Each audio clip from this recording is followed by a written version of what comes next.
школьном спортзале буйствует неистовая энергия. Папы и мамы активно болеют за спортсменов, за своих детей. В Владикавказе завершился финальный этап муниципальных игр «Малышада-2015». Традиционные соревнования среди воспитанников дошкольных учреждений города проводятся 4-й год. Площадку для соревнований подготовила школа номер 46. Соревнования прошли в 2 этапа. Первый этап – межокружной, второй – муниципальный, который завершился сегодня. В финал вышли 9 команд-победителей. Это 90 детишек. Малышада-2015 – это спортивные олимпийские игры среди детей дошкольного возраста города Владикавказа.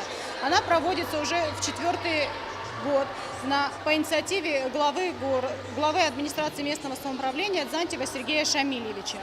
В этом году Малышаду мы приурочили к 70-летию Великой Отечественной войны.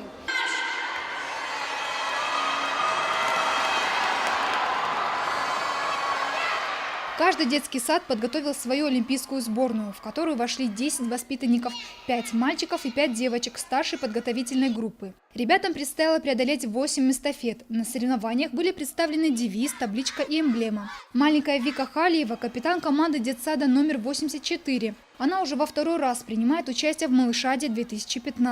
Наша команда «Улыбка» и наш девиз «Кто спортом занимается, здоров и улыбается». Улыбайся каждый раз, для здоровья это класс. За меня болеет сегодня мама.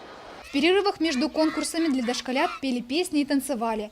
В конце соревнований жюри определило 3 победителей. Первое место досталось команде Хурытен детского сада номер 3.